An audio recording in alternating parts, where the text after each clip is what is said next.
I'm Laura Marie, and I wanted to tell you my favorite things about ecstatic dance and how I do it and what it means to me. I wanted to tell you that ecstatic dance is probably my favorite healing modality.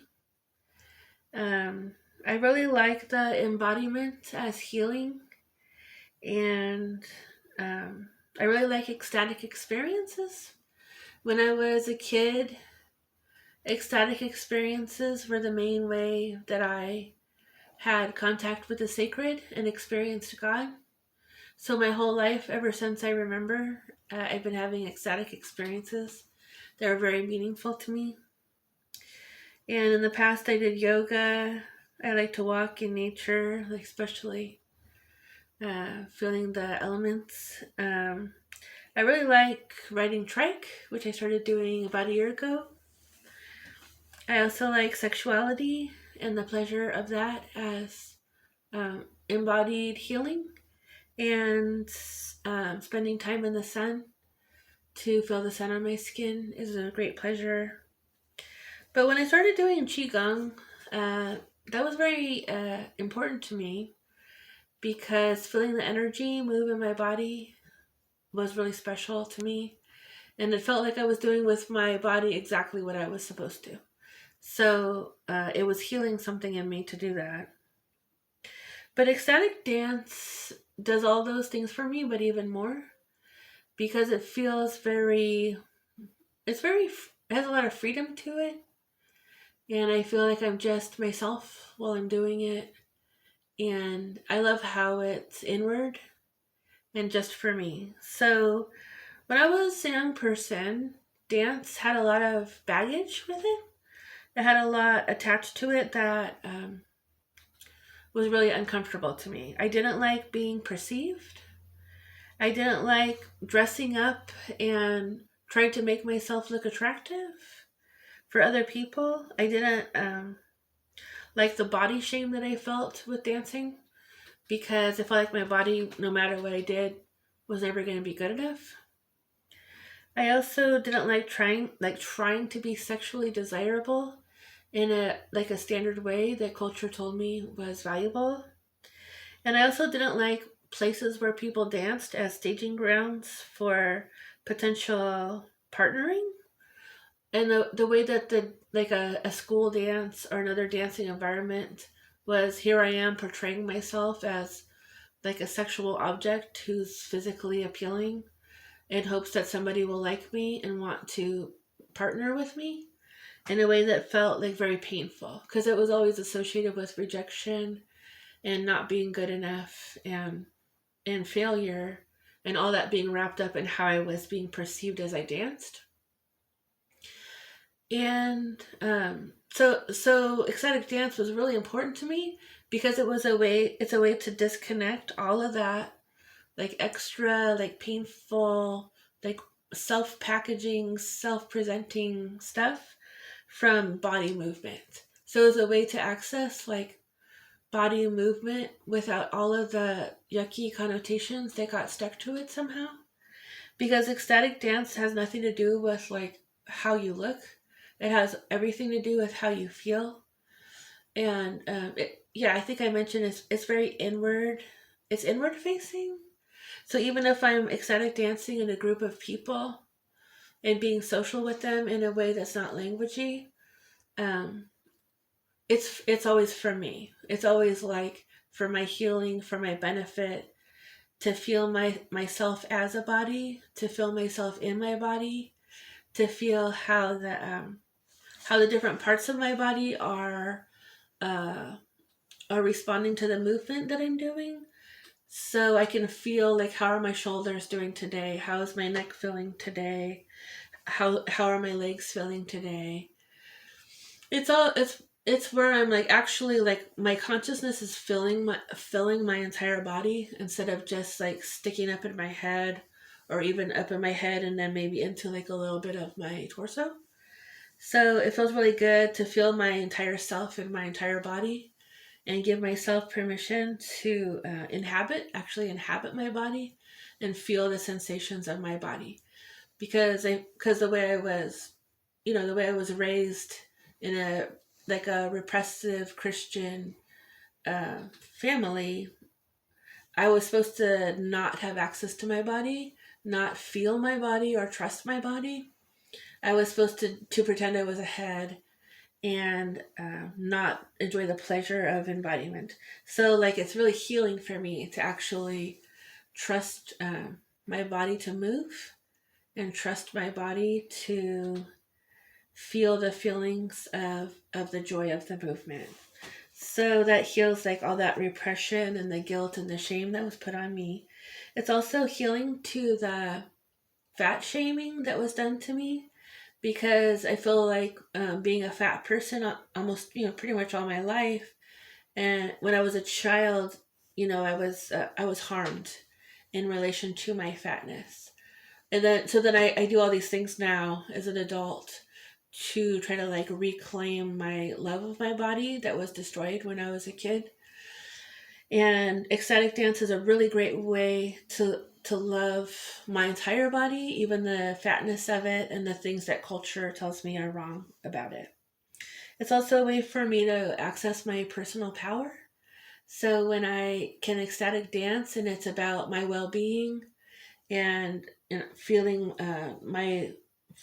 my sensations and um, that it's for myself, then the personal power that I've like given away my whole life to my family, my culture, um, like authority figures, all of that, I can kind of like reclaim that personal power and have it for myself again while I'm moving.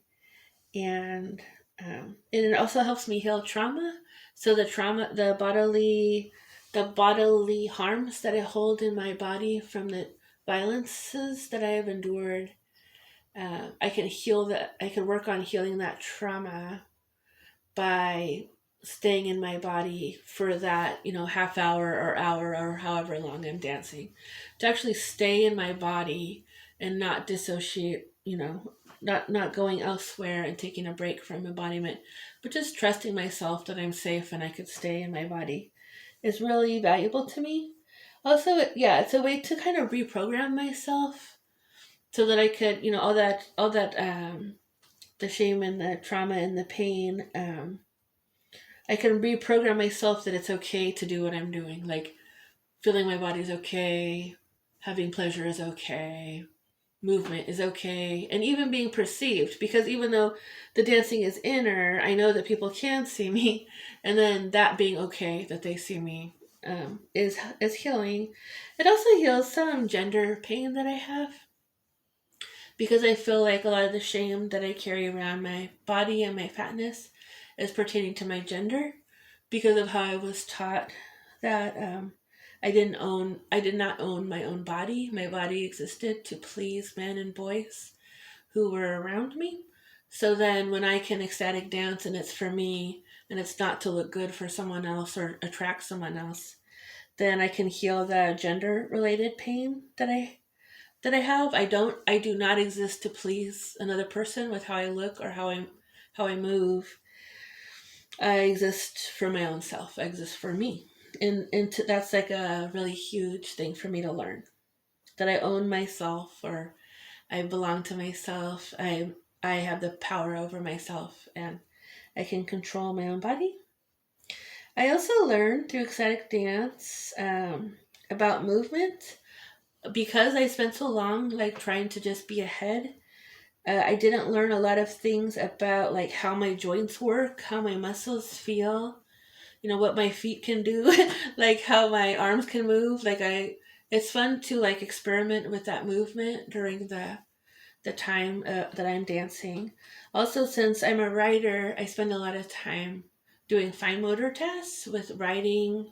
Also, making art feels like kind of a small scale. It's mostly only a small amount of my body that's moving. So to have like a variety of activities that I could do, including ecstatic dance, gives my body. It feels like it gives my body more health to move in the bigger ways. To give myself permission to move in big ways.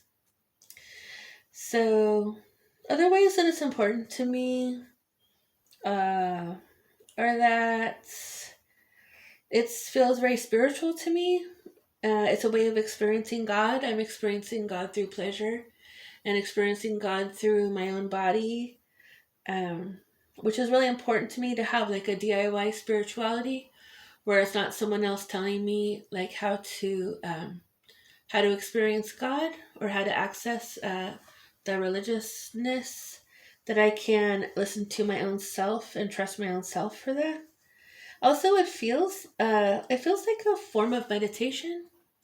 It's not the same of like sitting meditation that I've done before, where my goal was kind of to focus on my breath or to clear my mind and let my thoughts pass by. It's a kind of meditation where I feel like I'm dancing so much that like I become dancing, like I become a dance creature or a dance being. And it's really beautiful that instead of being like my regular self, I'm like a alternate Laura Marie that is just dancing. So if somebody said, "How are you, Laura Marie?" I would say, "I'm dancing."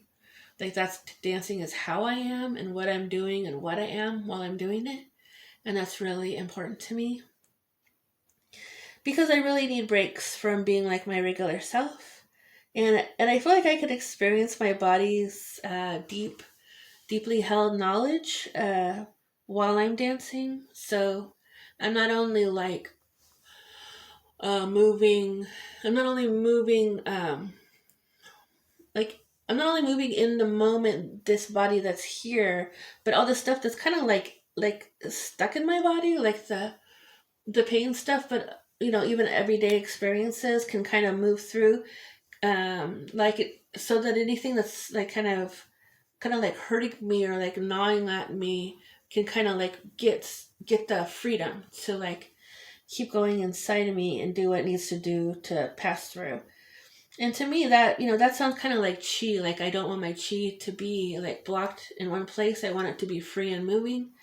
And I feel like those modalities that I mentioned, like riding trike and getting sen and qigong, all seem to like inform each other. How like when I did qigong, I could learn about how to let energy move through my body, and I could take those lessons from qigong and apply them to dancing, so that when I'm dancing, I could feel the things that I learned in qigong in my body as I dance. So suddenly, like my arms are like feeling different and can move differently from what I learned about energy in qigong. And then like the pleasure of the trike and kind of reclaiming the childhood joy movement. Like I can take that pleasure from riding trike and apply that to my dancing, and then like all of those, like the stuff I learned in yoga about feeling postures for a long time and uh, feeling stable and how I could stand, all the and the other self trust I learned. All those like can like inform each other in little ways and relate to each other, so that I'm building on the knowledge of what it is to like have a body and live in a body and be a body. And that feels like extremely valuable to me. It's really good for my well being. It's really good that it's not languagey. So even if the songs could have words, the dancing itself is without language. So it's another way of like processing stuff. Like I remember when my mom was dying a lot, and then sometimes I didn't want to eat. I just wanted to dance. Like I would dance. I wanted to dance instead of eating because I felt like I had so much going on that I was learning and experiencing from my mom's dying, that I needed to dance to kind of like I feel like I was shaking the knowledge out from my head like into my whole body, and that was really important to me because I need to keep my head and my body, my mind and my body and my spirit like all doing similar things, because for so long only my mind was doing things and I was trying to ignore the other parts. But the more I can keep all those connected and on the same page and doing the same projects, the happier I'm going to be. Because when they get all fragmented, it makes me, it's not good for my happiness, and it's not good for my functioning. So as much as I can keep all those things together, the better. And dancing really helps me do that. So that's important to me. And when I'm dancing, I notice that different thoughts can come up. It's not my usual thoughts that I think. Sometimes, like, I'll get like the weirdest thought that seems like maybe it was kind of like stuck somewhere in me, and I kind of like shook it out. And like sometimes the thought kind of just like, oh, where did that come from? I'll think something really strange, but it will seem kind of important to face that thought that I get, which is pleasurable. I also notice, I notice different sensations than I usually notice, and just practicing feeling pleasure, like practice to me, like pleasure can be a really important like spiritual experience and mode for self knowledge, and um, and because I tried to shut off my body for so long, that practicing feeling pleasure is like a spiritual practice, like prayer or meditation or other practices that are spiritual. Just the pleasure. So I'm almost done, but really quick, I wanted to say like how I do ecstatic dance. I did it in person a few times before the pandemic, but nowadays I mostly do it over Zoom. It's also possible to do it alone, and it works really well, or I could do it with my spouse, Ming. And I was doing it every Sunday morning over Zoom for almost 2 months, and that felt really good to have it. Because part of practice can be like doing it over and over at set intervals. So that was helpful to me. So I would be happy to answer questions that you might have about ecstatic dance, and to invite you to ecstatic dance that I do. And I'm really glad that I could tell you like what it means to me, what I like about it, how it works for me, and that it's a really beautiful practice that I think a lot of people could get a lot of pleasure from. And it's very experiential, and I love the ways that it's helped me. So thank you for hearing my tale.